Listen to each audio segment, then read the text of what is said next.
Thank you for joining us this afternoon. I would just ask you for one more minute as we allow a few more persons to join us.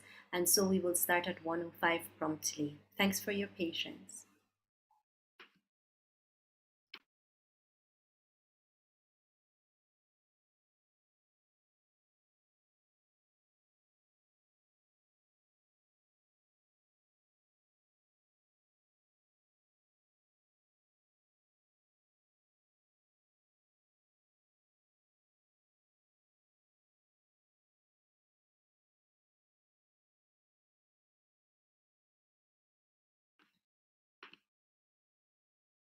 Okay, good afternoon again. It's now 1:05. That was the quickest 1 minute, correct? um, Welcome everyone to our second day of this webinar series. Welcome to deans, deputy deans, heads of department, researchers, students, colleagues, all participants. Welcome. Today we have the second of our webinar, Overcoming Challenges During the COVID-19 Pandemic. During these 2 days, the first one and today, we are showcasing the work of our Mona campus research community, which happened over the past 2 years during the challenging time of the COVID-19 pandemic. Thanks again so very much for joining us. And we are going to have a wonderful afternoon. For those who were not with us, welcome. For those who were with us on our first day, welcome back. On day one, we heard from the faculties of social sciences, law, and medical sciences. Very informative, inspiring presentations which highlighted how our researchers and the community have pivoted to function and in many instances excel in this new normal that we have. The presenters detailed how their colleagues found new ways to maximize on what we currently have now, which is less physical networking and more virtual meetings, much to many of our dismay. They showed us how through proper planning, detailed organization, and in some instances a complete paradigm shift, we were able to, through hard work, exhibit resilience and ended up with research output even in these challenging times.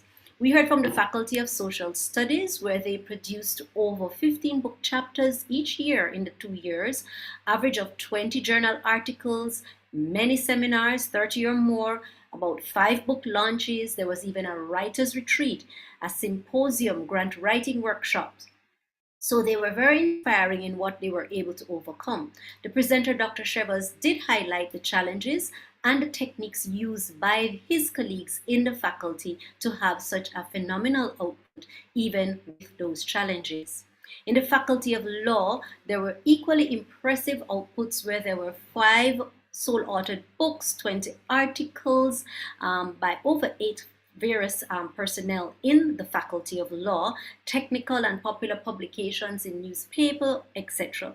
So in the Faculty of Law, one of their biggest sharing point was the embracing of undergraduate and graduate research, which resulted in a boost to the research output of the faculty. The take-home message from the Faculty of Law was that even during the pandemic, research was sustained and flourished, mostly because of the interconnected institutional structures that came together to integrate and produce a successful research output.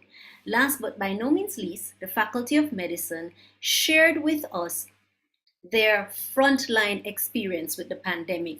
They responded to national and regional challenges. They also worked quite a bit on pivoting and getting research output from medical education, clinical and public health studies, and public service. In fact, they even started to realign their entire approach to research, and that was shared with the participants.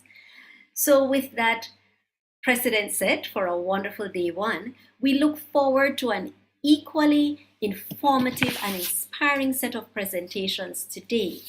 We begin our activities with greetings from our very own director, Professor Denise Elimaya Shearer. She is currently the Executive Director of Mona Aging Wellness Center as well as the Director of MORI. Welcome, Prof. Shearer.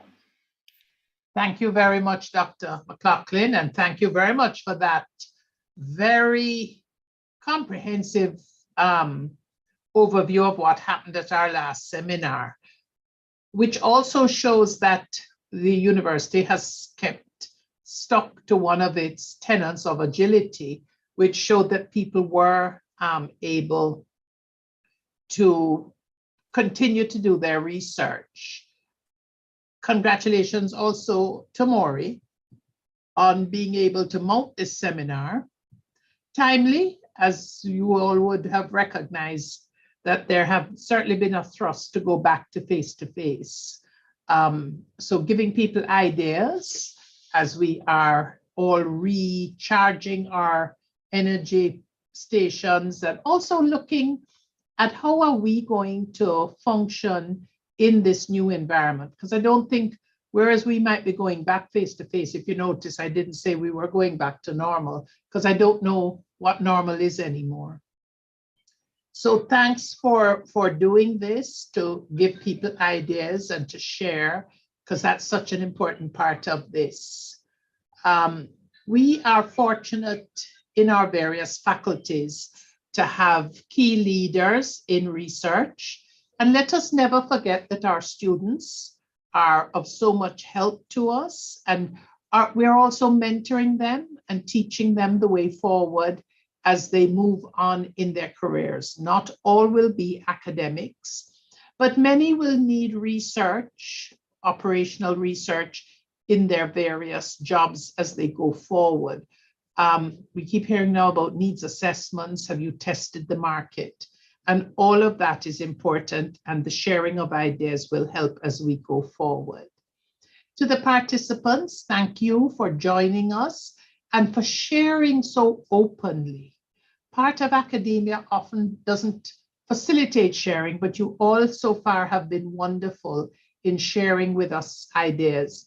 And I would like to suggest to the MORI team that they now have a cohort of researchers going forward that we can call on when people are struggling. People come to us for ideas. How do you overcome this? I know that we are struggling over here as to how do we do a national study and how do we go knocking on gates. Telephones don't work with older people. Telephones don't work that much well with 45-minute interviews, as social scientists like. So we will welcome, I certainly will welcome the ideas that come from today, and I look forward to participating. Mona Aging and Wellness will participate. Dr. Tyndale is on. And I'm staying with you for the session, so hopefully we'll be able to learn. Thank you very much. Thank you so very much, Prof. Shearer, for greeting and inspiring us. We will jump straight into the program. I know everybody is eager to hear what's been happening in other faculties. So without further ado, I would like to welcome Dr. Andrea Goldson Barnaby, the Faculty of Science and Technology, who is a graduate of our very own University of the West Indies, or dear alma mater, as well as the University of British Columbia, Canada.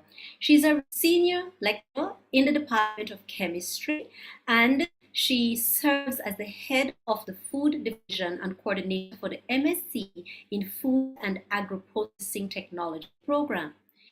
She was the recipient of the Principal's Award for the Most Outstanding Research or Research Activity for 2018-19, as well as 2020 academic years. She has also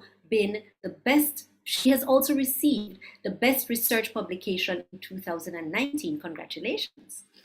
In her presentation today, she will be giving us an overview of the achievements of the Faculty of Science and Technology over the past 2 years. Join me as I welcome Dr. Andrea Goldson-Barnaby to share with us. Good afternoon, everyone. Good afternoon, Professor Eldemire Shearer, Dr. Mclaughlin, fellow lecturers, researchers. Thanks for joining us today. Let me just share my screen and get started.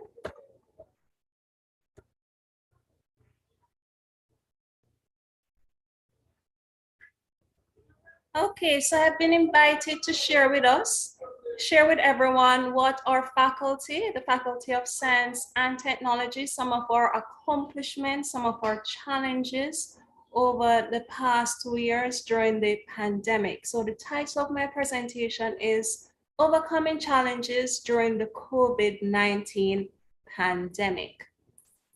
Welcome to the Faculty of Science and Technology.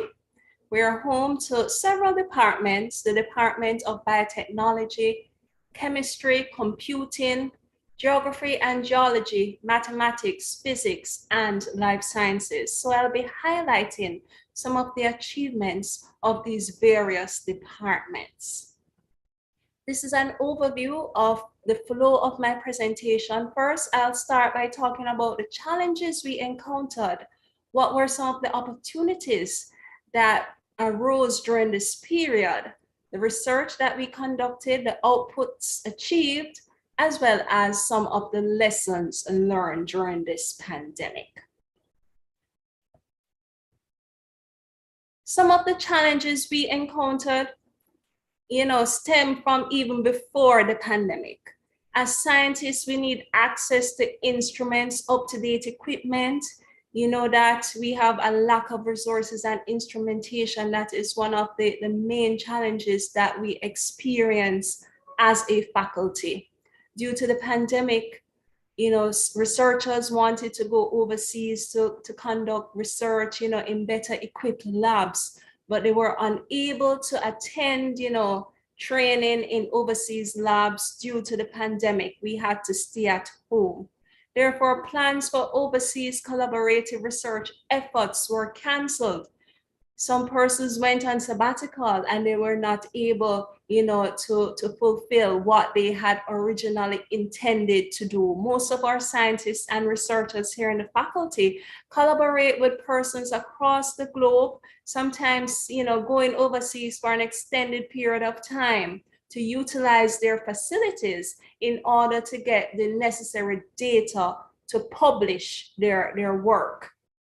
We were also expected to have pre-existing knowledge of the novel coronavirus. So, we had to step in and, start reorganizing, revamping, trying to decide how to move forward in the midst of this pandemic, and so we had to draw on previous knowledge, for example, of the SARS virus, which originated in China a couple years ago. Some other challenges which we encountered: the inability to effect repairs to our equipment. So we have equipment, some outdated, some need repair. We were not able to repair some of the equipment and instrumentation. Some of our equipment are outdated. We had to accelerate transitioning to the virtual mode, right? So we had to be conducting lectures online, doing finals and in-course tests online. Persons were also personally affected by the COVID-19 virus. Some persons contracted the virus. They may have had family members who had the virus, as well as close family members dying from the virus. So it was a great time of stress and uncertainty, within our faculty over the past 2 years. So these are some of the challenges that we want to highlight. However, in the midst of challenges, we know that there are opportunities. And so we were still able to achieve some of our objectives during the midst of this pandemic. Of course, we were able to now meet virtually, and that allowed us the opportunity to attend more meetings and conferences, not only locally, but internationally. Conferences being held in China, in Africa. We were able to participate in these meetings. Also, during the downtime when we had no movement, there was more time for us to write, to analyze our data, to document the findings. And based on this, you will see, based on this, we were able to have a significant amount of journal articles published. And I'll talk about that later on in my presentation. Due to the fact that we were not traveling overseas, less time commuting, that resulted in cost savings to the university as well as to ourselves, right? It also afforded us the opportunity to have meetings virtually, between collaborators, and this offers us some convenience, not having to battle traffic and all of that. We also had the opportunity to have conferences, symposia, training, workshops virtually as well. What were some of the research done and the outputs that we achieved? I'm going to look at both academic years 2019-2020 as well as 2020-2021. And you can see here that we were able to publish over 100 publications, 105 to be exact. And we had our graduate students assisting with these publications. 26 of our publications were with graduate students. Not only were we able to publish, but the quality of the journals in which we were able to put our publications increased significantly. 53 papers were presented at local and international conferences. The Biotechnology Center received 1 patent, and the Geography and Geology Department were able to reorganize their research efforts. We also established 6 research committees. These included the sargassum, cannabis, scanning electron microscope, computing, MSc education, and environmental monitoring research committees and groups. MSc in Science Education Group is led by our own Dr. Sadler McKnight. The Sargassum project also has Dr. Winklet Gallimore from the Department of Chemistry. Professor Mona Weber is also involved in the Sargassum project. The computing project has to do with climate change. They were able to acquire, a supercomputer a number of years ago in which they're able to collect climate change data. In terms of our external research grants and services offered externally, we were able to have an earning of over 226 million Jamaican dollars. We hosted approximately 85 events, including symposia, seminars, and workshops. We signed various MOUs with universities globally, in China, in the South Pacific, as well as in the US. And 3 or 4 faculty members were authors on the IPCC Special Report on Climate Change. Here you can see our researchers from the chemistry department, Dr. Winklet Gallimore. They're looking at sargassum, which has been a problem from about 2011. As you can see in the picture on the right, you have a lot of the sargassum, accumulating on our shores due to climate change. And this causes problems with our ecosystems, our coral systems. And so they're looking at ways in which they can actually utilize the sargassum, commercially.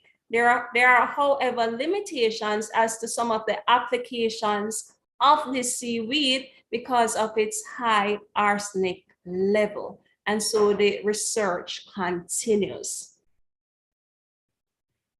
Other outputs achieved for the academic year 2019-2020, we hosted a mini online conference, which was themed COVID and the environment, for better or worse. iSense donated 2 real-time PCR machines and 2,000 COVID-19 tests to the Ministry of Health and Wellness. 3 of our graduate students from geography and geology were selected winners in a competition which aimed to seek innovative solutions to combat the spread of COVID-19. The COVID and Environment seminar was held on June 5th, 2020, World Environment Day, and some of the topics that were covered included cleaner air, cleaner waters, COVID and climate change, keeping the environmental message alive. Can we prepare for COVID and an active hurricane season? Water in the time of COVID-19, warmer, wetter, cooler, drier. This is all a part of climate change and global warming. Building back better and our occupational safety and health considerations during COVID.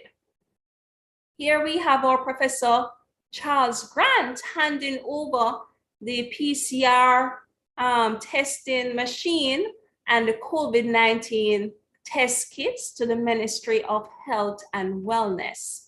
And our geography and geology graduate student winners were Christina Doherty, Ali Mahabir, and Romeria Anderson. They won in the category of crime and security. Let's now look at the academic year 2020-2021. Our publication numbers were again high. We had over 101 unique publications. 33 were with graduate students. The number of active externally funded projects rose from 13 to 22. In terms of our research grants, there was also an increase in the amount of money that we were able to take in as a faculty. We were able to get grants in excess of $300 million. There was also the launch of Field Trip Natural Products Limited Research and Development Laboratory in February 2020. This was in collaboration with a Canadian company, Field Trip Ventures. This is the world's first legal research and cultivation facility dedicated exclusively to psilocybin producing mushrooms and other plant-based psychedelics. These mushrooms are actually utilized, they can be utilized in traditional medicine and for the treatment of mental disorders. The lab is being led by Professor Delgoda. And here you can see the ribbon cutting, the opening ceremony for Field Trip Natural Products Jamaica Limited. Another accomplishment within the faculty, specifically the Department of Physics, they were able to get an automatic weather station, which was funded through a World Bank project. This automatic weather station allows for the collection of weather data remotely, right? And it's installed on campus in the vicinity of the UE Bowl, and it is able to, collect temperature data, wind data, and so on. The station will provide climate data for research purposes, and it can also be utilized, by our farmers so that they can have an idea, when there will be a drought, if there will be any flooding, so they can properly prepare, what crops they want to plant. Here you can see a picture of the actual launch, which was in March 2021. So a comparison of our outputs and accomplishments for the academic years 2020 and 2021. As you can see, our publications, 105 for 2019-2020, 101 for 2020-2021. Number of external research grants increased to 17 in 2020-2021.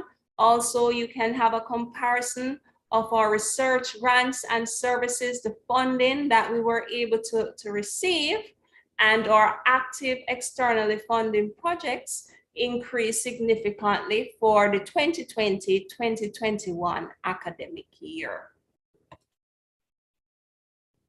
what were some of the lessons learned during the pandemic? So, we've been able to have our meetings online. So this has offered some level of convenience.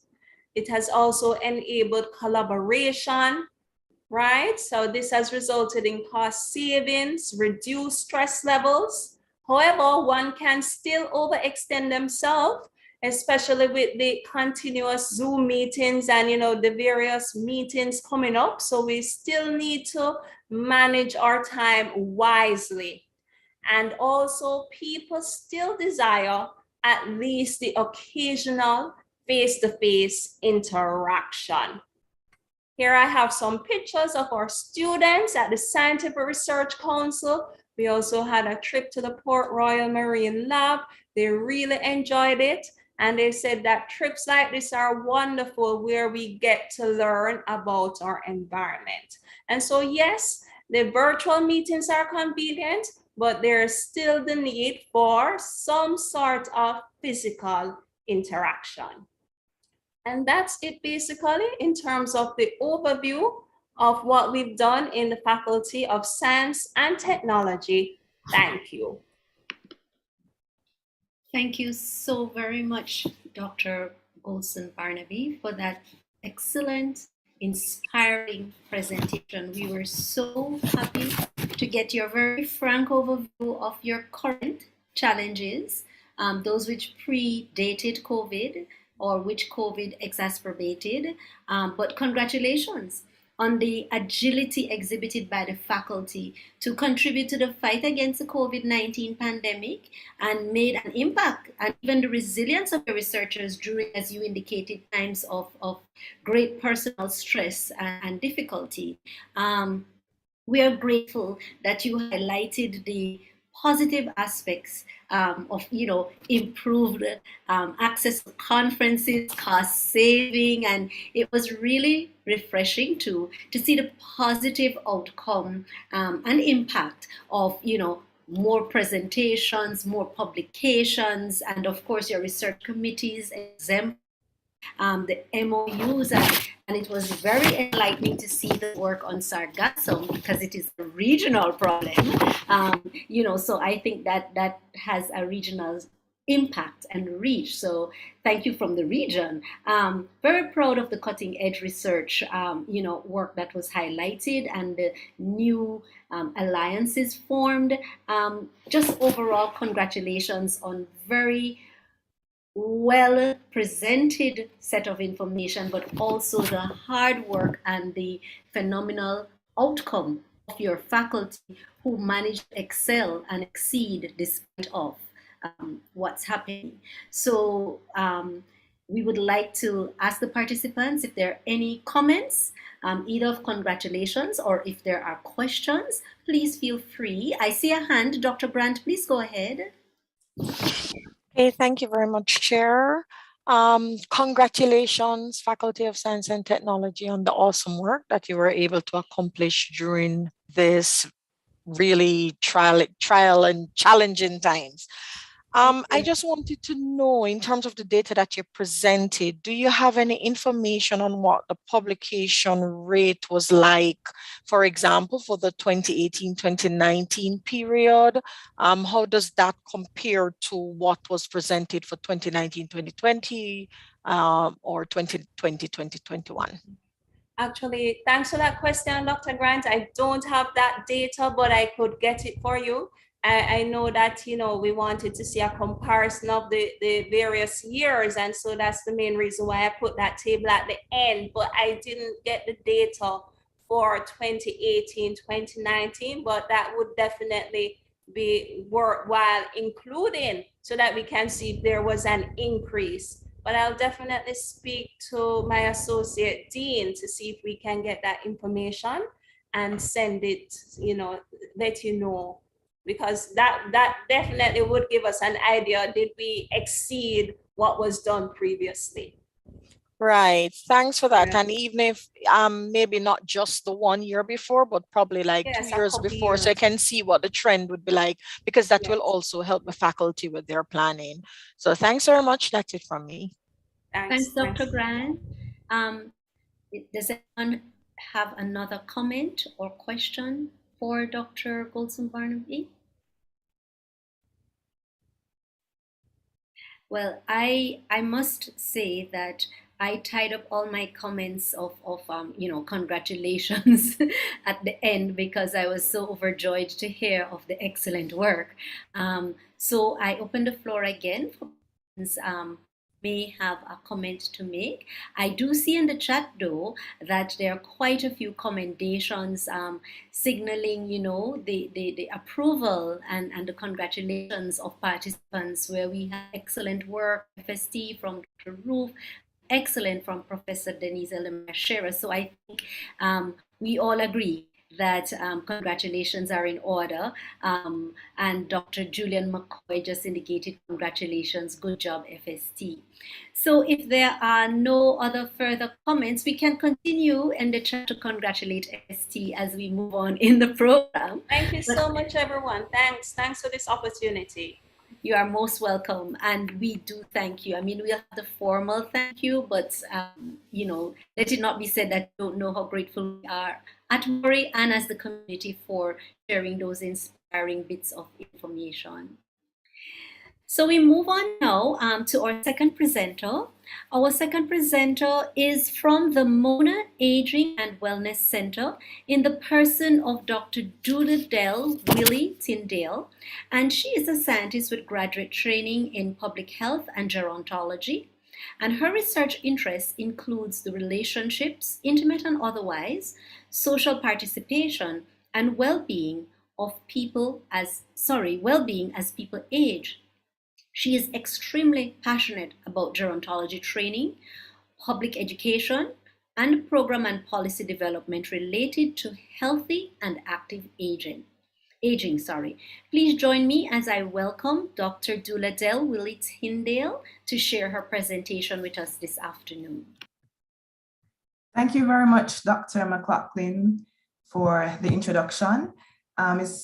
It's really good to be here this afternoon. It has been refreshing, both last week and since today, to learn about some of the activities happening on campus. Sometimes we kind of get, just stuck in our little world and we're not really aware of other things that are happening. So this has indeed been encouraging for me personally.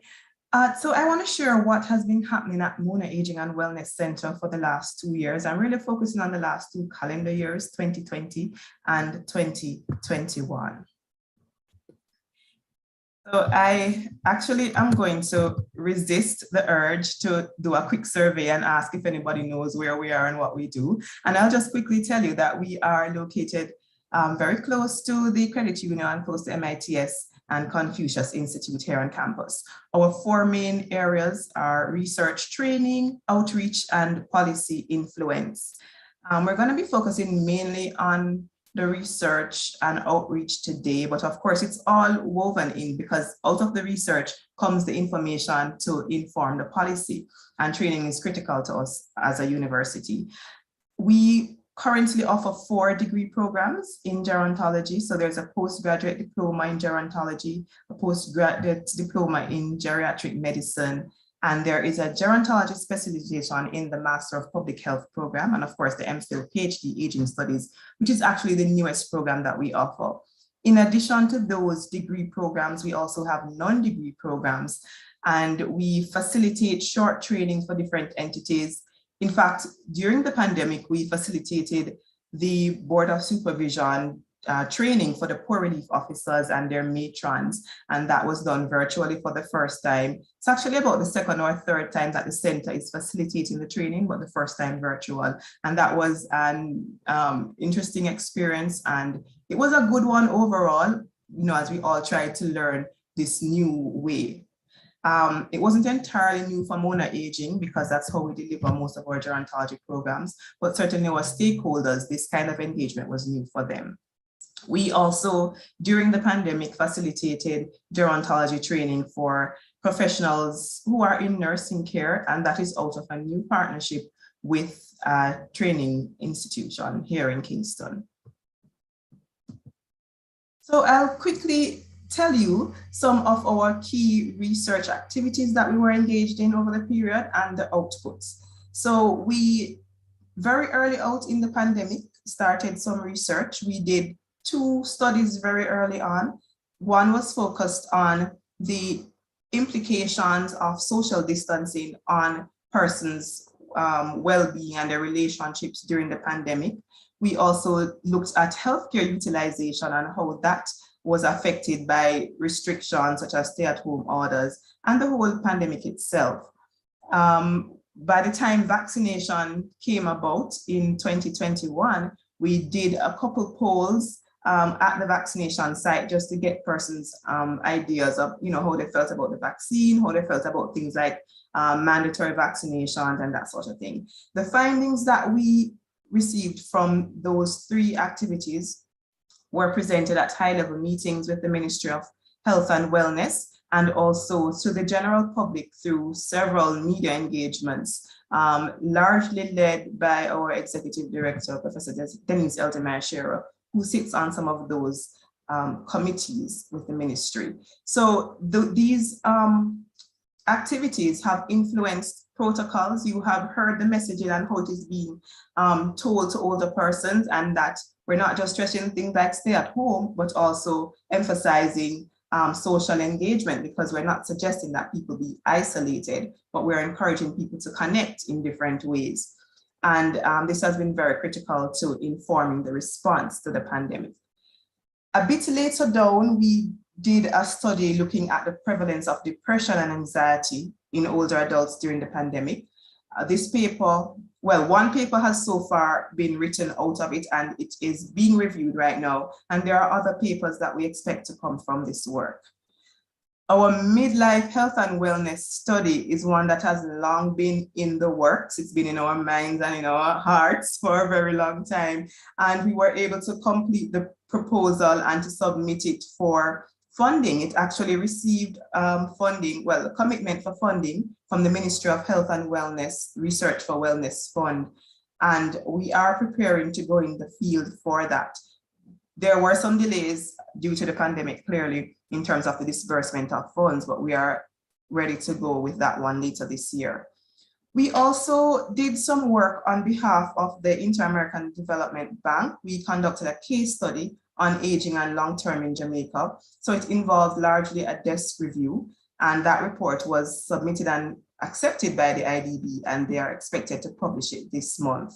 We did some data collection on their behalf as well, doing a survey in about 7 borrowing countries, IDB borrowing countries, and we collected data on long-term care for them, and we submitted that data. So our involvement for that was just data collection. They're handling the analysis and reporting.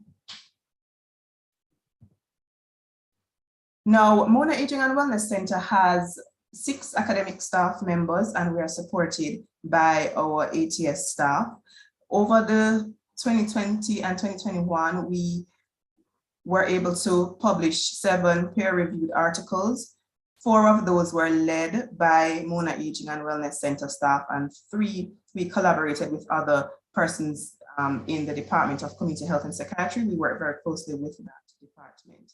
We presented 2 papers at scientific meetings, and 2 peer-reviewed book chapters were completed. One of those is actually in press, the other one has already been published.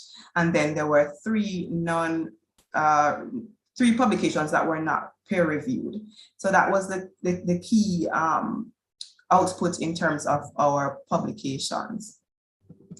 We were heavily involved in speaking engagements, both locally and internationally. It really took over. The first presenter mentioned, all those Zoom meetings.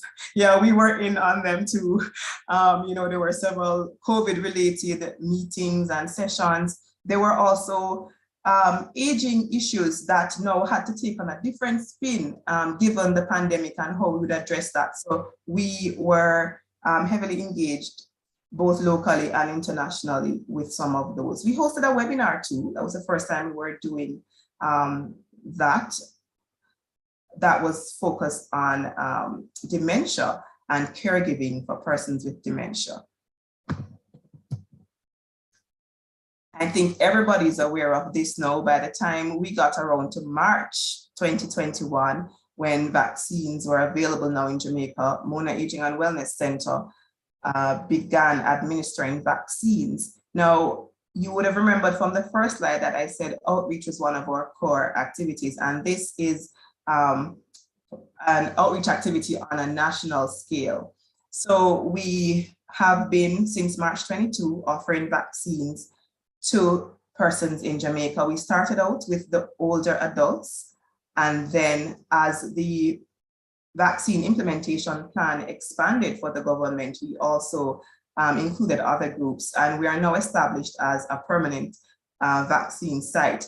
I am again resisting the urge to ask for a show of hands of the number of persons who got their vaccinations done here, but you can see that we have done a lot. In fact, we have done over 50,000 vaccines, and since the start of the program, you can see in the earlier days of the program, you know, the crowds were pretty big on a day-to-day basis. And so it was indeed, or it is rather indeed a privilege to be able to serve. And the team members have been very diligent with that. And of course, with partnership from other departments and sections within the university. So challenges, opportunities, lessons learned.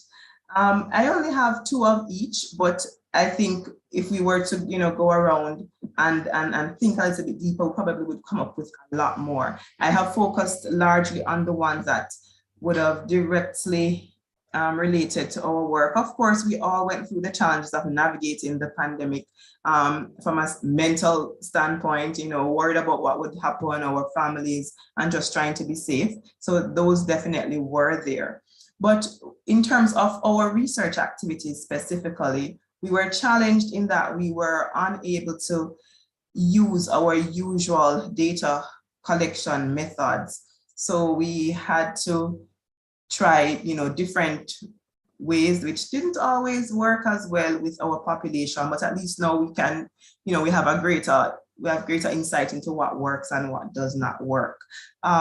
Our disbursement for the midlife study was delayed. As you would imagine, priorities were reorganized, but that is coming and we're going in the field soon.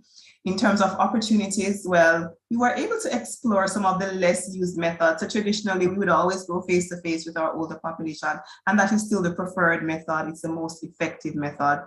We were able to explore telephone with them and online. Telephone and online didn't work so well. Online worked better in the higher socioeconomic groups than the lower socioeconomic groups. We also had the opportunity for greater engagement with our stakeholders, because it became obvious very soon that we would need to be one of the strong voices advocating for older persons and you know, their handling throughout this pandemic. So it was good that we were able to have sessions, information sessions, partner with the government, respond to queries from media personnel, and just to highlight some of the important issues with managing the pandemic and managing the needs and desires of older adults. We learned many lessons. One, I think that is the most important, is that we have to actively pursue research and other scholarly work, the opportunities for these, because they're always there. And sometimes we get whether scared or we are unsure, and so we want to hold back. But the opportunities are always there, and we just have to find them. I mean, it didn't take us long to realize, okay, we have people coming here for vaccinations every day. We can do some research. We weren't always very quick, you know, in getting out there, but we learned eventually. So the opportunities should always, you know, we should always try to capitalize on them. The other important lesson that we learned is that it's important to maintain visibility, because that is going to be critical for us to own our space, and so that people recognize us as the ones to come to for certain things. So we have to be out there, put ourselves out there. Some of that involves telling people about what we do, because we do the work sometimes, but depending on where you are, you might not hear about it. So maintaining the visibility, keeping the information out there is critical, and that will itself bring in even more opportunities for more work. So it has been an, I don't want to say interesting again, but definitely these last 2 years have been something for us to really pause and reflect on so many things in life. But we are happy that we were still able to stick to our focus, our activities, and we're able to contribute to the public and to the body of information out there on COVID and handling COVID and COVID in the older adults. So thank you very much for this opportunity, Maury, to share what we did, and we look forward to hearing from others this afternoon. Thank you very much. Thank you so very much, Dr. Willie Tyndale. I hope I'm not mispronouncing your name. You notice I pause each time. No, I noticed you pause, and you're doing really good. Thank you, thank you, thank you. Well, thanks so very much to you, our neighbors. Yes, we at Maury definitely know where you are. Thank you so very much for your presentation, for sharing the scope of offerings for the Mona Aging and Wellness Center, which many of us may be aware of, but it's nice to share, so that persons can know where to find you. But what's even more exciting and heartening is to see how quickly the center collected valuable data regarding pertinent issues, to the pandemic, and the service that was provided to the government and the nation, immeasurable. The informed response to the pandemic, supported by the work of the center, I am positive, has been very crucial to our increasing success in our various measures implemented nationally and to help to get us to where we are. Data, data, data, very valuable in all attempts at solving any problem, finding solutions, empowering communities, governments, government agencies, and Mona Aging and Wellness Center was front and center, present, performed excellency, and for your service, we are tremendously grateful. Congratulations on the various local, international speaking engagements and the administration of the vaccines, a very well organized system. Very proud to be a part of your community, of which you represented very well. Congratulations on being a permanent vaccine site. It's an accomplishment and speaks to the value, the quality control, and the customer service, and of course the hardworking team that is the Mona Aging Wellness Center. So thanks again for encouraging our researchers to capitalize, change the mindset, capitalize on any opportunity for research. And we welcome your recommendation of sharing what we do so persons may know. I don't have to ask if there are any comments. I see a couple hands up. So I will now open the floor to Prof. Scherer, please. Thank you very much. Can I congratulate Duradel as I sit here like the proud mother hen? And then just to add, and we saw it in the she wouldn't know this, so I'm not detracting because it happened at 2 o'clock this afternoon or at 1 o'clock. One of the important things, and it came out of Dr. Goldston Barnaby's presentation as well, is the participation in these webinars leads to regional work. One of the things that has come out of the pandemic work of MAWC is participation in the Caribbean community of practitioners. And this morning, they looked at the mental health aspects of COVID. They did healthcare workers last week, elderly this week, and they have already led this afternoon, and the team doesn't know this, to what will be a regional initiative in looking at how do we ensure that we do not lose this focus. The gift that we have got from COVID, yes, there is a gift. People now know we have elderly populations and they have needs. And the coming out of this morning's meeting is now a regional initiative to ensure that we do not lose this opportunity and we do not allow our older folks to go back onto the back burner where they have been prior to COVID. and you saw it in the previous presentation as well with climate change. So just to stress that this is also an opportunity for the research in this time to help us to make a contribution to the region. Thank you. Thank you, Prof. Cheryl. I open the floor to other comments or questions. As is always, I gave my entire epistle of comments I was so excited to share at the end of the presentation. I would like to endorse or add to what Prof. Scherer did mention, that the regional nature of the impact is what came out in all the presentations thus far, those from day one as well as today. And it's something that is not to be taken lightly, because the impact is not only wider than prior to COVID with the connectivity that we now have due to all the internet mechanisms of meeting, but it is also deeper. So we end up with networks, we end up with new relationships formed, we end up with the opportunity to collaborate. And in many instances, the positive impact is that we end up with more research and research output.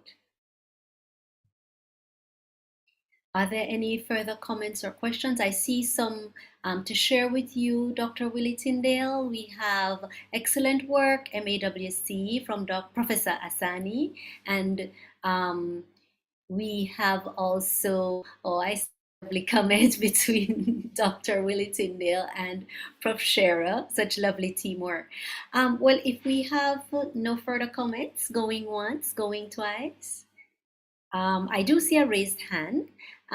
Dr. Latipadir, please go ahead. Thank you so much for that affirmation. I will take it in good stead. I'll own it. I just wanted to add quickly that when Prof and yourself mentioned about the partnership and the benefits of COVID, I just want to put in my 2 cents to say that the partnerships with Alzheimer's Jamaica, Mona Aging and Wellness has been very responsive with working with us. And so I just wanted to say congratulations as well, and to talk about the partnership that we have formed through Alzheimer's Jamaica with Mona Aging. And I think it's a partnership made in heaven. Thank you. Prof, you can feel free to respond, and or Dr. Willie Tyndale. Just to say thank you for that, Sandra. And we share the same sentiments. We're very happy to work with Alzheimer's Jamaica. You guys are doing very important work, and we're happy to be a part of it. Okay. Well, thank you all. Well, without further ado, I am checking to see if there are any other comments. I can share something from the chat. Dr. Terrell mentioned great presentation just far. Mona Library and its branches are here to aid in accessing and navigating the current relevant information for the research. Correct, and endorsed.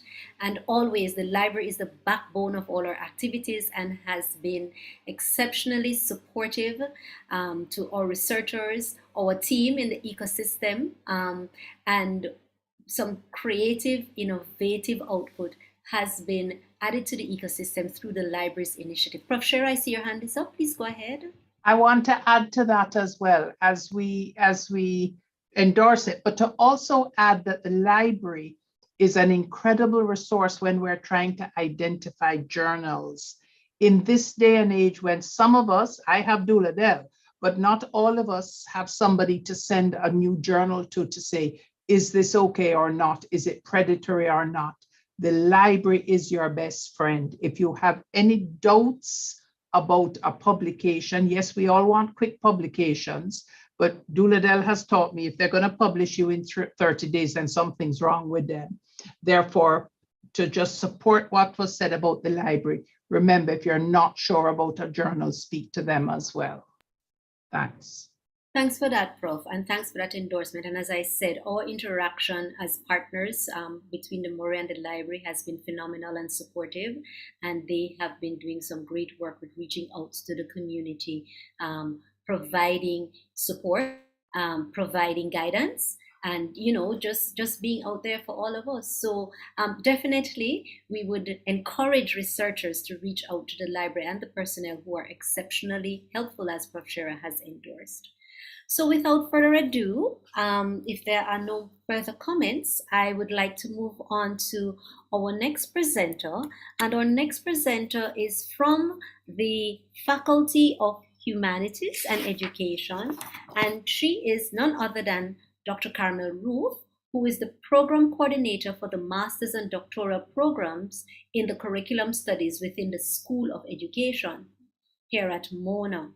She was appointed Deputy Dean for Graduate Studies and Research in the Faculty of Humanities and Education in the academic year of 2021-22. She's also the co-founder and current president of the Caribbean Association for the Advancement of Curriculum Studies. She has authored and co-authored several peer-reviewed journal articles, special issue journals, books, and book chapters. She recently co-authored a book publications which include Intercultural Studies in Curriculum, Theory, Policy, and Practice.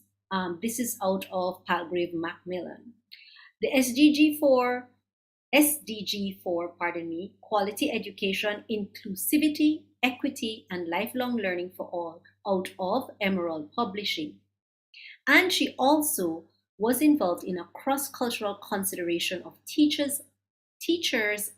leaders' narratives of power, agency, and school culture, England, Jamaica, and the United States. And this is out of Myers Education Press. So that's a publication. She may be contacted, and we will share her email address in the chat for persons who may want to continue the dialogue after our conversation here this afternoon. Her presentation this afternoon will feature a snapshot of the research in the Faculty of Humanities and Education during the period 2019 to 2021, and it will highlight the multifaceted nature of research in the humanities and humanities and education, and demonstrate the resiliency of scholars in this area of academia in producing rich scholarship during these unprecedented times. Join me in welcoming Dr. Carmel Ruth to give us her presentation. Thank you so much for that introduction. Good afternoon, everyone. And I really would like to say thank you to Maury for this opportunity to highlight some of the research work being done within the Faculty of Humanities and Education. This afternoon, I've titled the presentation, A Collage of Research in the Faculty of Humanities and Education, to really showcase the multifaceted nature of the research that is being undertaken by colleagues looking at issues locally, regionally, and globally. And this research work also includes collaboration with colleagues across different segments of the globe. So I'll go through what I'm calling our research output, the challenges, opportunities arising out of the COVID-19 period. I have two colleagues who will share, briefly an opportunity that I think all of us could benefit from as members of the society. And then briefly, I'll share lessons learned. So on this slide, if this will work with me.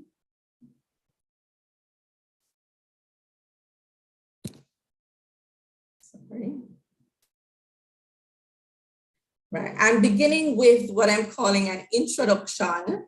And this introduction takes you to our tagline, which says, the Faculty of Humanities and Education, your place to shine. Essentially, think of it, name it, we offer it within the Faculty of Humanities and Education.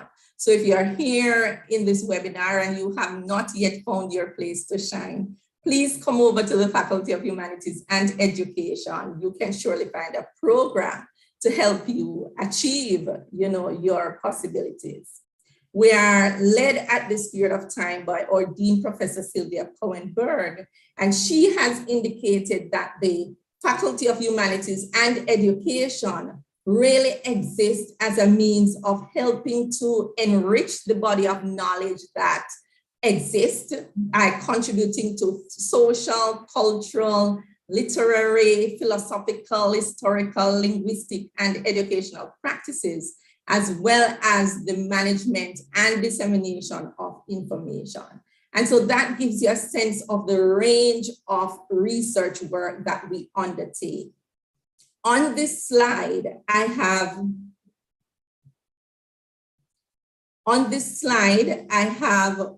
showcasing the publications existing as books, book chapters, as journal articles. Also, I have here some of the conferences that colleagues would have participated in. So essentially, when you look at this slide, it gives you an indication again of the multifaceted nature of the research in the Faculty of Humanities and Education. Really sort of colorful, depicting who we are as a faculty. I have categorized the research work over the 2-year period into some broad categories that I've labeled teachers and teaching, and in the cultural economy, academic writing, and histories and identity. Within the category of teachers and teaching, I am looking at research work that has been done, looking at how teachers carry out their practices, looking at those who are involved in teacher training, looking at assessment practices, looking at information and communication tools that are used throughout the period, looking at leadership as well.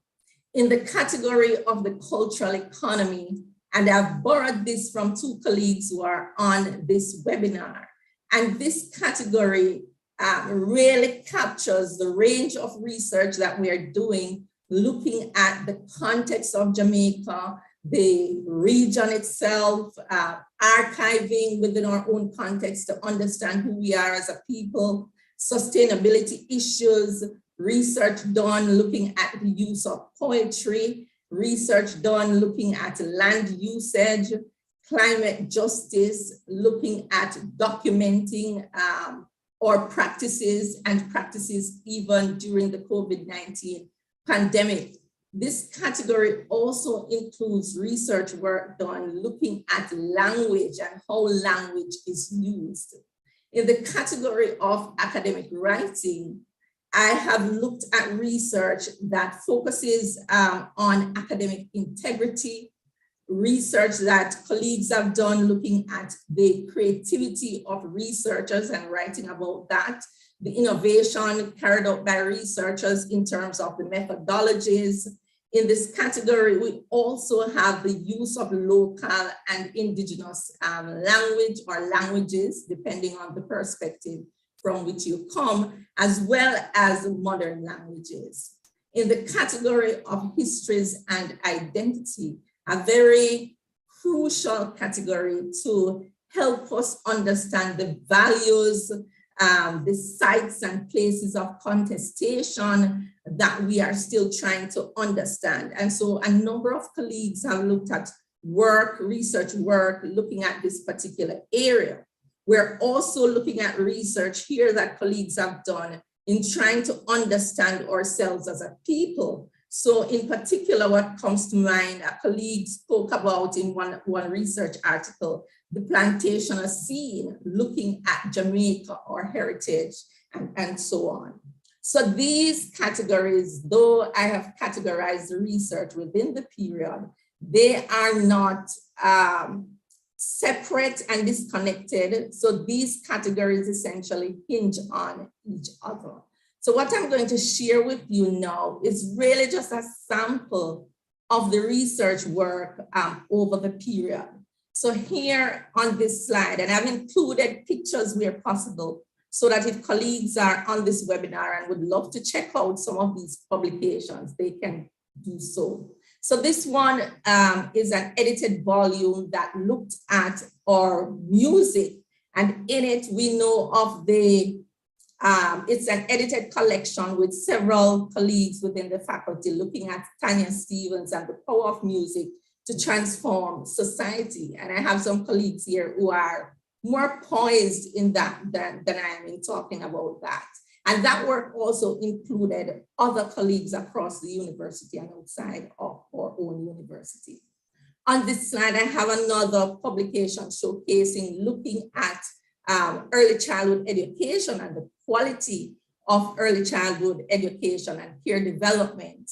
And this was an edited volume that was led by a colleague in the faculty and comprised articles from colleagues across the globe. Another edited collection focusing on Caribbean education.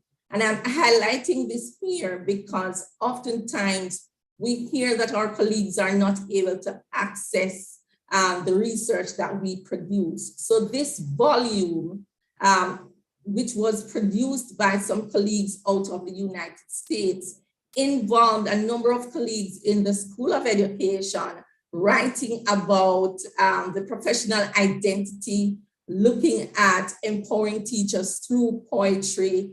Others looked at accountability mechanisms and linking that with our own colonization, or what we now talk about, the post-colonial context. I'm showcasing as well research compiled in another edited volume entitled Identities, Histories, and Values in Post-Colonial Nigeria. And we had a colleague looking at the identities and histories within post-colonial Nigeria. Another edited volume, the Handbook of Archival Practice, had a colleague looking at the decolonization of our records and archives. And no more than ever, we know that this is one of the heightened conversations that we have about how our records were captured, are preserved for future generations. We are still in the period of the pandemic, but we had a publication, an edited volume that was led by a colleague in Grenada. And this edited volume focused on the whole issue of emergency remote learning, quite in the heart of the pandemic and what was happening at the time. And so colleagues contributed to that, looking at school leaders' response. During the period of 2019 to 2021 as well, we had a number of book publications ranging from identity in the Jamaican film industry, looking at Caribbean migration, looking at educational leadership, looking at our music again, and of course, looking at teacher leadership. So those were a number of book publications by colleagues. Another set of books published within the period, one book publication looked at our own coffee industry, the plantation of coffee in Jamaica. And this is from the period 1790 to 1848. You know, some of us were not around at that time any at all. So this is quite good for us to learn from. Another book publication led by a colleague within the Faculty of Humanities and Education focused on Creole, our own academic writing and rhetoric, looking at the language that we speak and how we use that. So while those were books and book chapters, we also had colleagues publishing journal articles, ranging from looking at assessment opportunities and linking that to the whole issue of sustainability. We also had colleagues looking at research focusing on the use of assessment in our teaching and learning. We had again one competition that comes out of the faculty, Talk the Poem, colleagues writing up this work and looking at the whole issue of repositioning poetry as transformative pedagogy in our context. Another set of journal articles also focused on the whole matter of how we stimulate researchers' creativity. And this is interesting because sometimes we do the work and think about the work, but we don't think about the nuances that researchers go through in terms of getting that work to publication. So the publication looking at how researchers simulate and stimulate creativity during different processes is also important. We had a team of researchers looking at professional identity. Another set of journal articles focused on the whole issue of military landscapes within our own context. And as we are in this period of heightened concerns about war, you know, these publications become important for us to read, to see how, as a country, some of the sites within our own context, you know, contributed to war times that we come to know of. Our own university context, we had a journal article looking at historical archaeology and global heritage at the Gibraltar camp. And that, again, by our colleagues who are involved in archaeological work. We also had a team of colleagues, and I should say here, we have a special issue that was published within the period looking at the mixed method research. And this really is spearheaded by colleagues coming out of the Faculty of Humanities and Education across the region. And so we had colleagues looking at applying mixed methods research and how that also connects to broadcast media. The modern languages and are not to be outdone as well. And so some of these terms on this slide, I can't even pronounce, but we had a range of journal articles in the period looking at the foreign languages, looking at foreign language acquisition, looking at some of the barriers and practices, even with the use of foreign languages. We also had journal articles focusing on the whole issue of translation of these languages. Within the Faculty of Humanities and Education, we have colleagues who lead journal publications. We have a publication unit really housed in the School of Education. And this unit publishes 2 journals, the Caribbean Journal of Education and the Journal of Education Development in the Caribbean. Within the period, we had a special issue of the Caribbean Journal of Education focusing on poetry. And I should say that this poetry work extends to our high school students and documenting issues with, you know, our students re-engaging with poetry in the regular school space.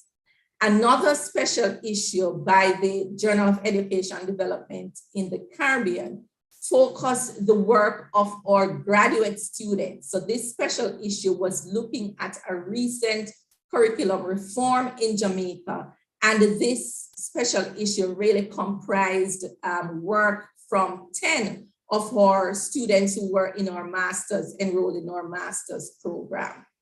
Within the period as well, we had several research conferences, webinars, and workshops to which colleagues participated in and attended. And as was said by presenters earlier, the ease of the technology allowed colleagues to participate in conferences across the globe.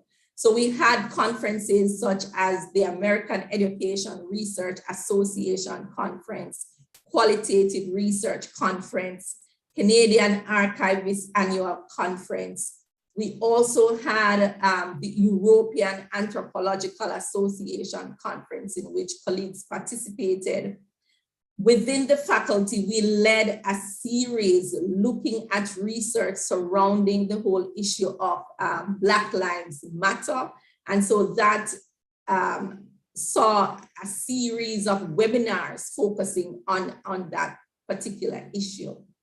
Another series that we had coming out of the Faculty of Humanities and Education, emphasizing research being done, is what we call the Virtual Brown Bag series hosted by the School of Education. And that series continues.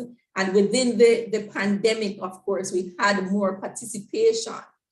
I'm highlighting one research here coming out of that series, Teachers, Educators, Experiences with Teaching and Learning during the pandemic, because what the pandemic did was allowed teacher educators across the different schools of education to come together and carry out research looking at how teacher educators were experiencing the pandemic and what they were doing. We continued with colleagues sharing, different research findings at, through workshops, what I call capacity building sessions as well to support participants. There is another research that was highlighted with colleagues coming out of the International Council on Education for Teachers, and that was spearheaded by one of our colleagues in the Faculty of Humanities and Education. And what that research did was to look at the teachers, how they were coping across the globe during the period of COVID-19. So the focus was on teachers' experiences and practices during the COVID-19 pandemic within Jamaica, within UK, within European countries as well, and within our Caribbean territories. Another research that we're very proud of is a collaborative research project that is being led by colleagues coming out of our history department. And it involves research being undertaken with Jamaica National Heritage Trust and Harvard University, looking at ancient DNA research. We also had some important partnerships in terms of hosting Fulbright scholars to share their research and to engage in capacity building seminars. We also engaged in a virtual study tour during the period. And again, one of our colleagues highlighted this earlier, that this would have led to a reduction in cost, for people to travel, but the technology facilitated our engagement in these study tours. On this slide, I've highlighted some ongoing research projects showcasing teams of researchers that are doing different things, research focusing on heritage and memory tourism in small island developing states. We have research groups within the Faculty of Humanities and Education. In particular, I want to highlight the work of the Education for Sustainable Development group and the work of the team looking at bilingual education, because that research continues to focus on our Indigenous language and how we help our students to learn that and be able to be successful in school. Another research that I want to spotlight just a little bit, and this is because during the period of the COVID-19 pandemic, this research served as an opportunity to help some of our graduate students cope with the issues that they were facing. And this research looked at the experiences of adult learners through photo voice.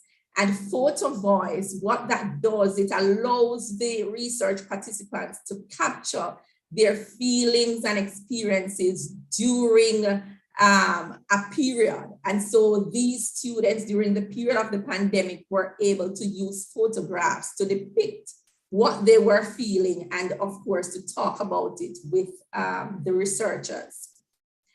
On this slide, I haven't read that research output in the Faculty of Humanities and Education is underreported, largely because I am aware of research being undertaken by some colleagues that I was not able to find in any of the reports that I examined and looked at.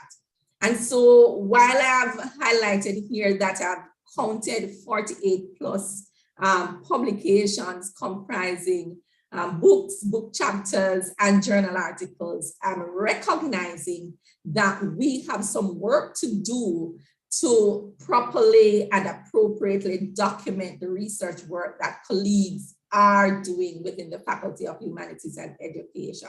And so here I really want to thank Maury for this activity, because you have helped us to raise awareness on the importance of documenting the work of our colleagues. I've also highlighted 27 plus, again, because of the underreporting of the research work of colleagues being involved in conferences and webinars. So having said all of that, what are some of the challenges that we faced during the period? I think our challenges are really no different from some of the colleagues who spoke earlier. And so I'll highlight a couple of them. Within the COVID-19 period, we had some colleagues who had to halt research that was already in motion. And so this created reduction in output for some of our colleagues.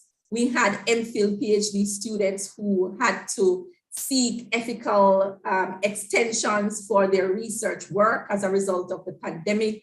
And this created, of course, increased anxiety levels among some of our graduate students because, you know, students tend to have a period within which they want to complete their studies. We also had lengthy delays in the peer review process. And as you all know, we depend on the peer review process, you know, for our academic output. And so there was delay again because of the pandemic in this peer review process, and so journal output also decreased. Some colleagues also found it difficult to publish and do research because of the added responsibilities that were brought on by the teaching in the online environment and also by the COVID-19 pandemic. One of the things that did not stop during the period of the pandemic was teaching. And so some colleagues felt that they had a lot less time and mental energy to do research as a result of having to adjust their courses to online, for online teaching. While we were able to participate in online webinars and seminars and conferences, some colleagues found this impersonal, and so the feedback, the face-to-face feedback encounter that they would normally have at conferences with their colleagues, they did not have that. And again, the increased stress level for some colleagues led to low productivity. For some of our colleagues who depended on research work in labs, they were not able to gather their students to carry out this work. For some, we know persons are different, and so some colleagues did not respond positively to the online communication. And so again, that caused delay in collaborating. For some colleagues, they did not get the opportunity that they had planned to travel to do research work across the region. While we had those challenges, there were opportunities, and we know, I think we have all agreed that COVID-19 pandemic has presented this duality, that while we have challenges, within those challenges, there are opportunities. So colleagues had an opportunity to dust off some of those research work that they had sitting, waiting to continue for periods. We had some colleagues who found it possible to reconceptualize their research work and to look at novel research methodological approaches and modalities that they could use. In particular, we think of the online interviewing, online observations, using Google Forms, etc., to carry out research. I should say that one of the things that excite me about this opportunity that resides in COVID-19 pandemic is the increased accessibility for research partnership among colleagues internally. I had colleagues talking about the increased opportunity to collaborate with colleagues in their department and to form a closer relationship. And of course, we know we also had this collaboration across the globe with colleagues from international context. This pandemic also allowed for increased visibility for the research work being done in the Faculty of Humanities and Education. And in particular, I want to highlight an association that we have had really since 2016, but we would have challenges finding space and place to meet. And this association was established to enhance the skills of students who have completed graduate work in the School of Education, or students who are still, undergoing graduate work in the School of Education. Because one of the thing that we want to do is to see regular classroom teachers using research. Now this association was able to host conference, capacity building seminars, etc. during the period of the pandemic. And we have now expanded our membership to include other persons in other universities because persons have been asking for the need, as well as other faculties within the University of the West Indies. So for us, it was also an increased opportunity to engage and to help build the skills of our researchers, both of academics and our students. For some of our colleagues, it was an opportunity to discover further imperatives with which we need to engage with in our research. And so while COVID-19 pandemic has continued, it has heightened some of the disparities in our education system. And so research imperatives are now being, focused on the inequality, the inequity, some of the methodologies that we are using to teach our students, etc. Lesson learned is one that I really will highlight. I have 2 points here, but they are really hinged on each other. And that the main lesson for us is that research leadership matters. And during periods of trauma, we really need persons who will actively engage and lead individuals to inspire them to use these traumatic periods as opportunities to undertake research. And so we say there is always a way, but again, the research leadership is needed to help our colleagues and our students make use of the opportunity that presents itself even amidst the traumatic periods. And so one of the things I want to do here is really just to allow 2 colleagues who are on here to share with us briefly for 3 minutes what I'm calling a case study of an opportunity that I think will help heighten our thinking as individuals, as we continue to engage with research during this period of the pandemic. And so I invite Dr. Hicklin Gordon and Dr. Howard, Dennis Howard, to just speak briefly to us about this exciting opportunity brought on by the COVID-19 pandemic. Thank you very much, Professor Ruth. And thank you, colleagues, for allowing us a moment to share some of the work that we've been doing.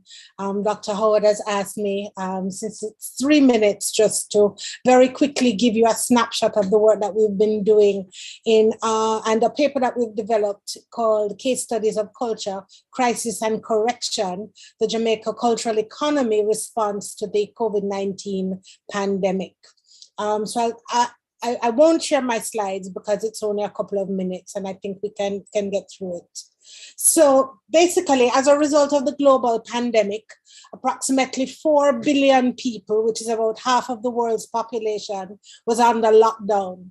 In the spring of 2020, the World Bank estimated that the global GDP would fall by an average of 5.2% in that year, with per capita income in advanced economies shrinking by 7%.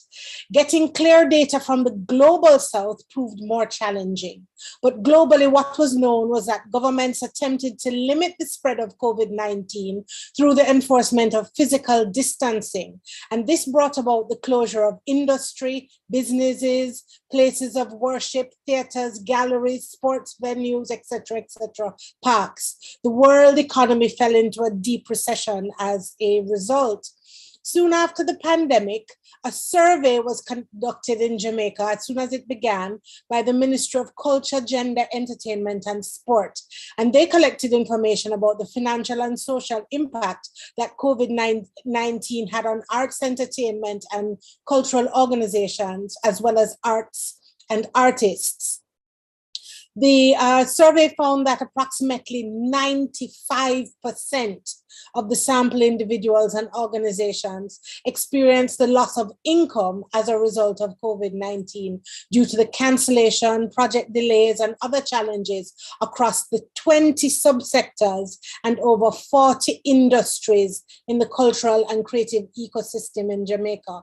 And this figure is a new figure that has also emerged out of the period under review. We are now very clear about the number, about the kind of economic activity that happens within the cultural and creative sector.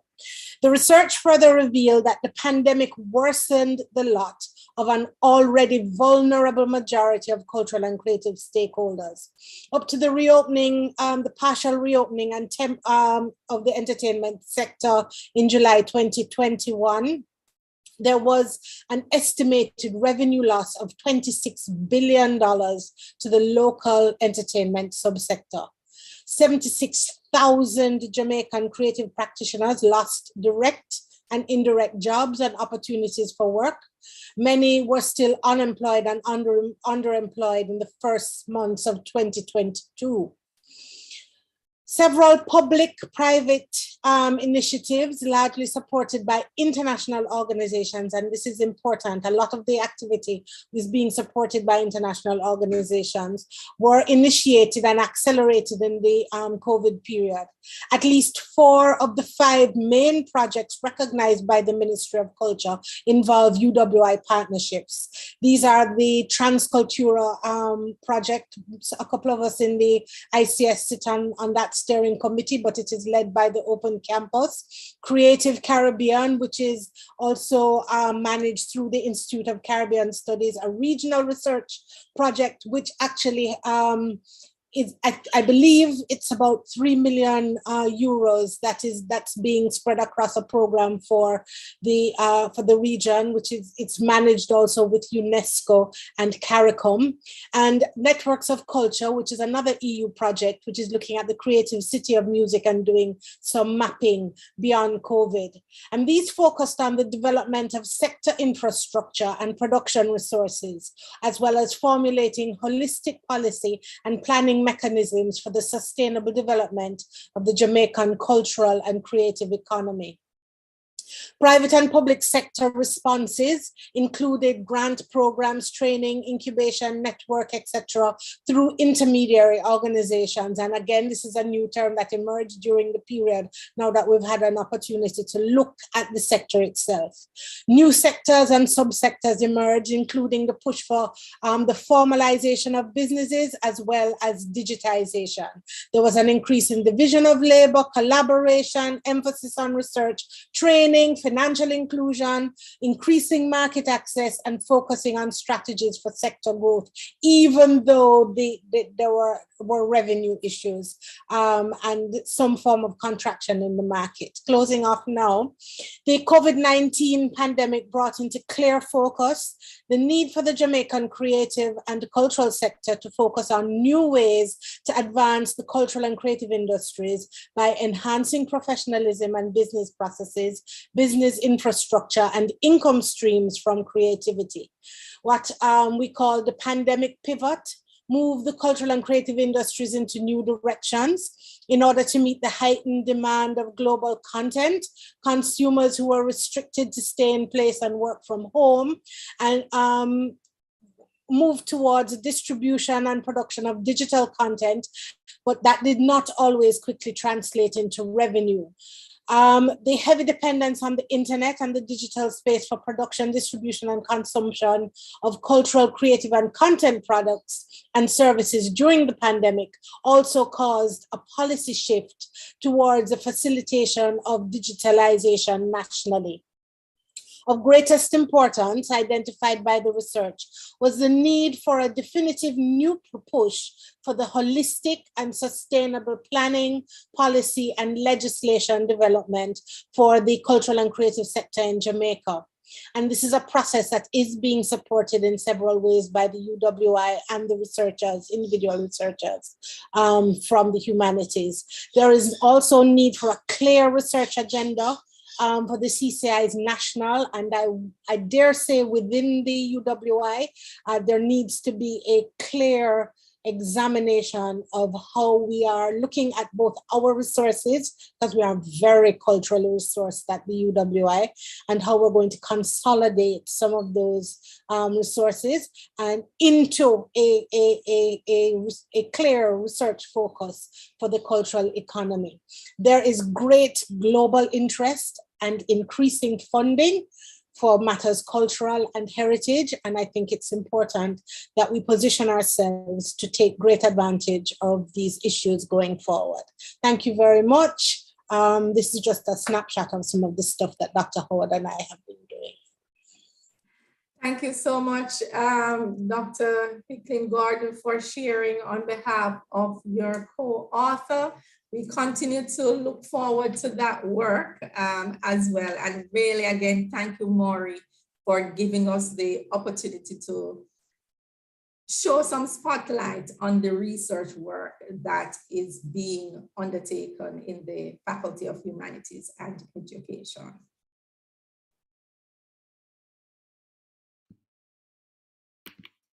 You are most welcome, and thank you so very much for the presentation. It was a very colorful collage, as you promised, which was very informative, and I will seriously take you up on that offer to come and shine over in the faculties of humanities and education, because the range and the depth and the beauty of what's available is astounding. Teaching, cultural economy, academic writing, histories and identity, some DNA work, quite a bit is happening. We are grateful to hear and offer you congratulations on the breadth of the publications that you outlined, Dr. Roof. Music in the Caribbean, going as far as Africa, historical information, journal articles, the publication units, journals, their impact on the region, the various conferences, webinars, workshops, very valuable focus on a group of significantly affected individuals in this pandemic, or teachers. And the fact that it was a global consideration makes it even more valuable and impactful to the world in this very unusual situation that we find ourselves in. Very proud of the work being done with Harvard and the Ancient DNA. Very, very proud that you were able to support Fulbright researchers, as well as some of your ongoing research projects. And most importantly, the highlighting of the underreporting and the less than stellar documentation of all the work that's being done. Why I think that that is crucial for us to focus on is because it is so crucial, as you indicated, to know what is happening so that we can not only form collaborations, build upon, provide accolades, learn from each other, and get the due merit that is deserved. So it's wonderful that there are strides made in that area. I'm glad we could have contributed in some way to get that started. And we're so grateful the fact that besides showing the challenges, you highlighted the opportunities, particularly to reconceptualize, how research is done. So for that, we thank you for sharing. And of course, Dr. Hicklin Gordon, thank you for that insight of the mind-boggling loss and impact on our creative sector, which I guess inherently and anecdotally many of us could suspect, but when you put it in numbers like that, we realize that definitely your call to, and your group's call to, the pandemic pivot, especially in that sector, will have only positive outcomes as we move forward, hopefully out of this era of pandemic, or at least to a place where we have, I want to say, a balanced coping mechanism. I don't know if that is the correct approach to it, but where we are now finding the best fit as to how to survive and thrive and not leave out anybody, not in our teaching style, in our creative sector, not in the persons who are underserved. So again, thank you on behalf of the participants and Maury for an excellent presentation. It was very engaging, and as I say, I will consider taking you up to come on over there for a place to shine and expand my capacity out of the science world. But I now open the floor. Thank you. I now open the floor to participants who may have a comment or a question. While I wait, I can share some of what's in the chat.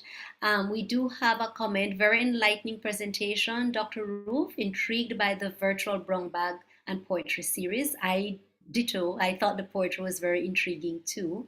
Another comment, excellent presentation, FHE, keep up the good work. Another comment, great work, FHE. So congratulations all around Professor Roof and team. Again, I open the floor to comments and or conversation. There was quite a bit there, and as you know, Professor Roof, your comment of collage was absolutely apt in describing what we were privileged to be a part of for a few moments. Very apt. Thank you so much, but let me correct as well. I think you're perhaps prophesying. I am Dr. Roof. Oh, pardon me. I actually, since we're on that point, I must confess that I thought I had an error because of something that was said by Dr. Hickling Gordon. So I corrected myself. But yes, we are prophesying. And I've been known to be a prophet, Prof. Yes. Let's speak it into being. Dr. Hickling Gordon, I am with you on this. But ladies and gentlemen, I neglected to mention at the onset, and as our ongoing conversation was going on, that we do have persons on the live stream joining us. So I should not neglect to mention and welcome them and tell them thanks, and note that feel free to participate. If you make comments in the live chat, we will ensure that we share it with the community that is on this side of the Zoom world. So I just wanted to mention that. If there are no further comments, we move into our last presentation for the evening by Dr. Nicholas Morris of the Faculty of Engineering. He's the Associate Dean for Graduate Studies and Research, Deputy Dean for Research, Innovation, and Industrial Commercial Applications. So he has two hats, Deputy Dean for Graduate Studies and Research, as well as the Deputy Dean for Research, Innovation, Industrial Commercial Applications, and the coordinator of the Civil Engineering program in the Faculty of Engineering here at Mona. Dr. Mac Morris holds a PhD in structural engineering from the University of Maryland and is a registered professional engineer in Jamaica and in the state of Maryland in the USA. He's also a member of the Professional Engineers Registration in Jamaica. He has over 20 years of experience in the construction industry within the design, construction, and academic frameworks. This experience has covered the civil engineering and structural engineering design and research both in the US and in Jamaica. His PhD research focused on the non-destructive testing of concrete. Very important work. The investigation was conducted in collaboration with the Maryland State Highway Administration, who was interested in a methodology as they sought to identify concrete damage problems in the bridges of Maryland. Today, we are honored to have a presentation by Dr. Mac Morris, which will cover the challenges which impacted the research agenda at the Faculty of Engineering during the past 2 years, how the faculty pivoted and responded to assist the government of Jamaica by rehabilitating badly needed ventilators for the health sector, as well as other outreach and innovation endeavors of the Faculty of Engineering. Please join me in welcoming Dr. Mac Morris for our presentation this evening. Hi, good afternoon, everyone. Thank you, Ms. Mclaughlin, for that wonderful introduction. She had mentioned who I am. I'm the Deputy Dean for Research and Innovation in the Faculty of Engineering, and I hope to guide you through what we have been doing during the pandemic as research efforts and innovation efforts. Let me share.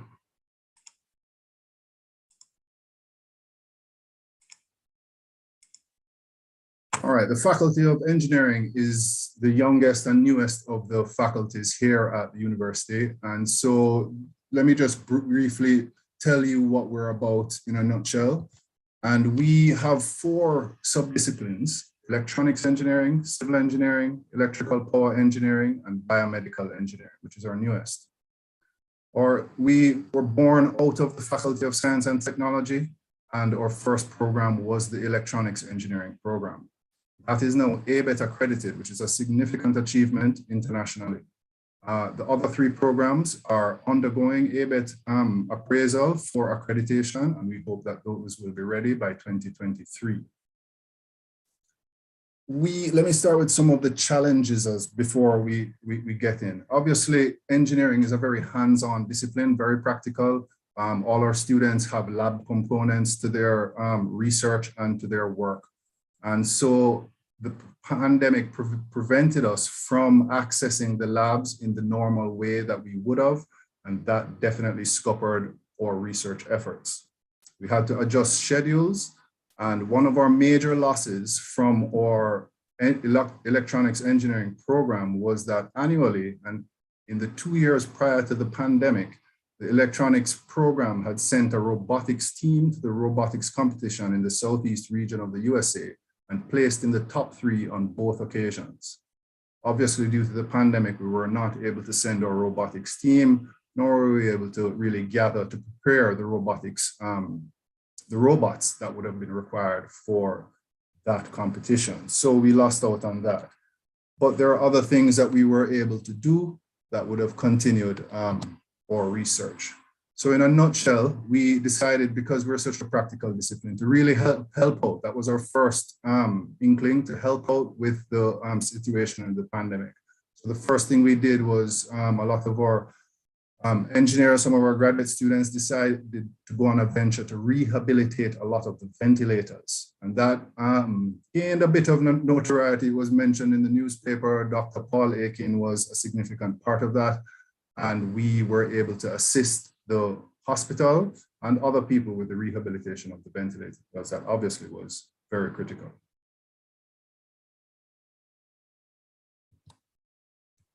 So here we see Dr. Paul Aiken, and we extended our efforts to assist in that area.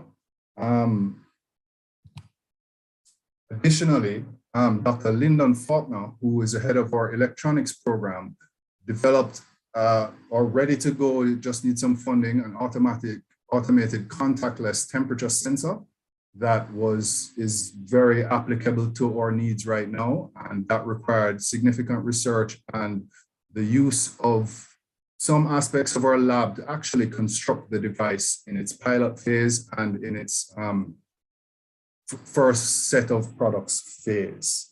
So that was some good research. To segue, or some of the opportunities that presented itself during the pandemic. Well, one of the industries that didn't fully suffer during the pandemic was the construction industry. And while all industries were tamped down, the construction industry did continue a little bit. And because of that, we were able to pivot to assist certain players in the construction industry, namely China Harbor Engineering Company, with some of the rigorous testing that they had to do, right? So that allowed us to come in the lab in small numbers, do some testing, and that was recently concluded. And we will be hoping to get some good research papers out of some of the testing, because it uncovers a lot of the geological nature of certain aspects of our parishes. Additionally, because of pandemic related issues, there's a significant push right now for bamboo to be used in the construction industry. And because it's a renewable material, and there's a significant group that is trying to get that started here in Jamaica and in the Caribbean. Bamboo is very strong in compression and could be potentially very useful in the construction industry. Our key effort here, and it's ongoing, is to develop a material standard and a building standard for the two distinct species of bamboo in Jamaica.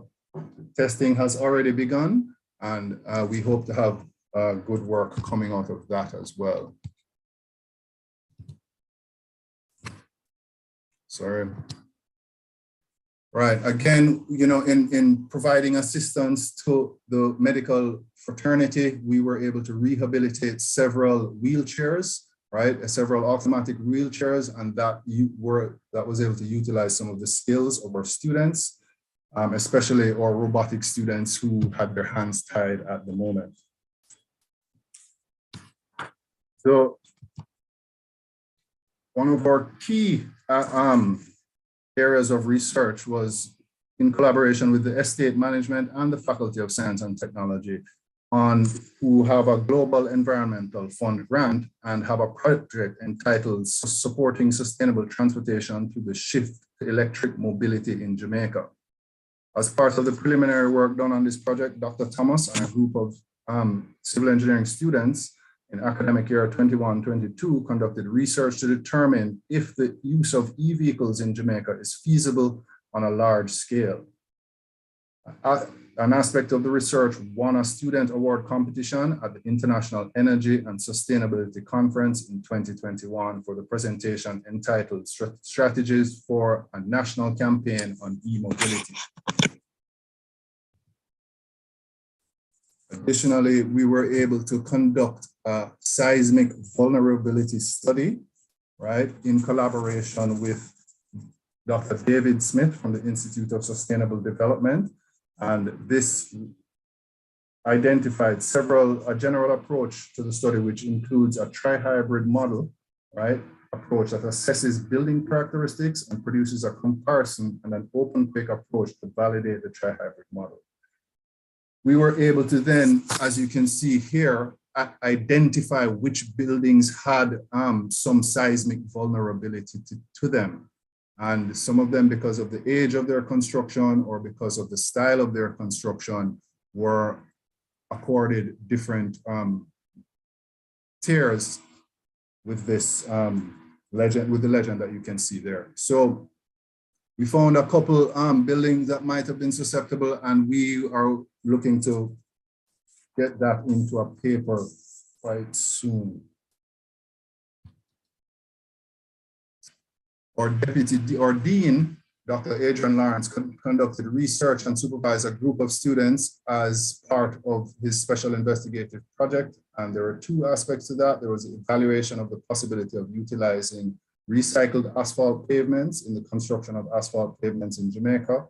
And that is involving when the top surface of the road is being replaced, it can actually be recycled. It's an energy intensive industry to recycle the asphalt pavement, but because the asphalt actually has a melting point that's achievable, it's a feasible thing to do. We would need to, there's some further work to be done on that. And the second aspect of his work was the development and evaluation of a high performance concrete mix design for use in Jamaica. That's taking into consideration the limestone content of the aggregates that we have here and the cement that we use here that primarily comes out of Long Mountain. Our Deputy Dean, Dr. Ellis, for Quality Assurance, led a group of final year students in a special investigation to look at the COVID-19 impacts on housing development projects in Jamaica. Those were found that they didn't affect the private industry that much, but national or government funded public housing projects were impacted by the pandemic. We are again continuing to try to develop more research ideas and to get back in our labs as soon as we can so that we can push the research agenda further. That's what I have to say in a nutshell, and I would welcome any questions. Thank you so very much, Dr. McMorris, for a very informative, inspiring, and heartwarming presentation.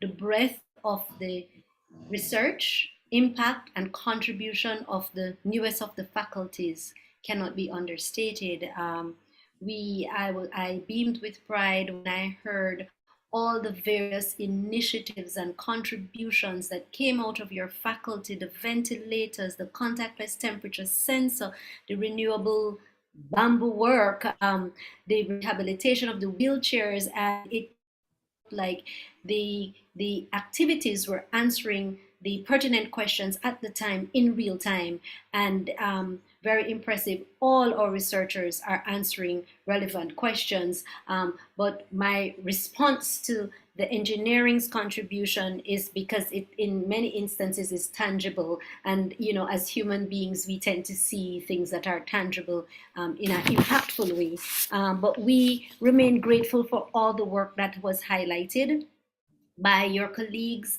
as done by your colleagues and yourself, and we have no doubt that the newest, smallest faculty is not in any way left out of the various accolades and achievements of some of the more established, larger in volume faculties.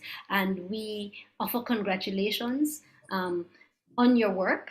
And as a nation, thank you for all the initiatives that you have implemented where you pivoted and you were agile and you responded so well. I am sure I speak on behalf of all the participants in sharing my thanks for that activity, or those many activities, I should say. Thank you very much. Thank you very much. I see a note here while I wait for any hands raised with questions.